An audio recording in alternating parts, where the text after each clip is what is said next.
After a long time, we are going to see Picture Speaks. Shall we?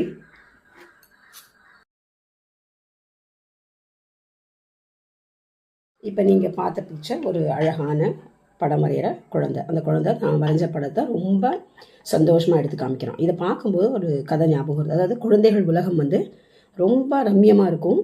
அவங்களுக்குன்னு ஒரு தனி உலகம் இருக்கும், ஒரு சந்தோஷம் இருக்கும். அந்த உலகத்தில் வந்து நம்ம யூஸ்வலாக பார்க்குறது இல்லாமல் வேறு விதமான ஒரு சிந்தனையோடு அவங்க பார்ப்பாங்க. ஸோ அதை வந்து நம்ம எப்போவுமே ஒரு ஃபுல் ஸ்டாப் வச்சு நம்ம என்ன பண்ணிடுறோம், இப்படி இருக்குமா, இல்லை இப்படி தானே இருக்கும் அப்படின்னு சொல்லி மாற்றுறோம். அப்படி இல்லாமல் அவருடைய கற்பனையை சிறகடித்து பறக்கின்ற அந்த வித சிதறல்களை நம்ம வந்து ஸ்டாப் பண்ணக்கூடாது அப்படிங்கிறதுக்கு இந்த கதை. ஒரு ஸ்கூலில் ஒரு குழந்தை இதே மாதிரி ஒரு வகுப்பு படிக்கிறான், ஸ்கூலுக்கு போகிறான். அங்கே வந்து ஒரு டீச்சர் வந்து ஓகே உங்களுக்கு என்ன வரையணும்னு தோணுதோ வரைங்க, வரைஞ்சி கலர் பண்ணி காமிங்க அப்படின்னு சொல்கிறாங்க. எல்லா குழந்தைகளும் பல விதமான பிக்சர்ஸ் வரைகிறாங்க. ஒரு பையன் வரைஞ்சிட்ருக்கான், பாதி முடிச்சிட்டான். ஆக்சுவலாக அது வந்து ரொம்ப அழகான குதிரை.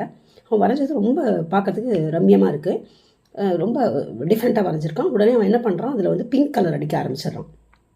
உடனே பக்கத்தில் இருந்த குழந்தைகள்லாம் சிரிக்க ஆரம்பிச்சிடுறாங்க. உடனே டீச்சர் வந்து என்ன ஆச்சு அப்படின்னு கேட்குறாங்க.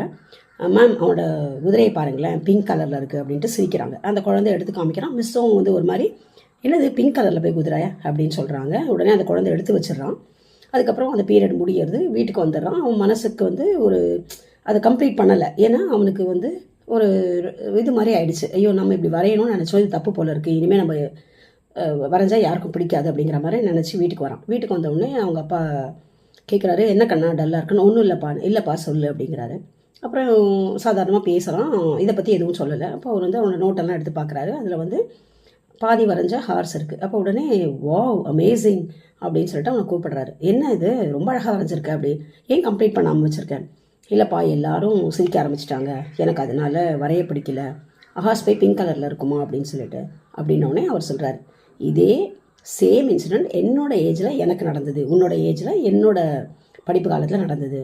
நானும் இப்படி தான் ரொம்ப கஷ்டப்பட்டு வீட்டுக்கு வந்தேன். ஆனால் அதுக்கப்புறம் வரைய ஆரம்பித்து அதை கம்ப்ளீட் பண்ணிட்டேன். அதுக்கப்புறம் பலவிதமான இது வரைஞ்சாலும் அந்த ஒரு முதல் படம் என்னோடய மனசில் இன்னும் நிற்கிது. அதுக்கு முக்கிய காரணம் என்னென்னா நான் வாங்கின அந்த அவமானங்கள் தான். ஆனால் அது என்னை வந்து வளர விடாமல் பண்ணலை, என்னை செதுக்கி ஒரு நல்ல கலைஞனாக உருவாக்கிடுச்சு. இப்போ நான் வந்து எல்லாரும் போற்றக்கூடிய அளவிற்கு ஒரு பெரிய ஆர்டிஸ்டாக இருக்கேன். நீ வந்து ஆர்டிஸ்டாக வரணுங்கிற அவசியம் இல்லை.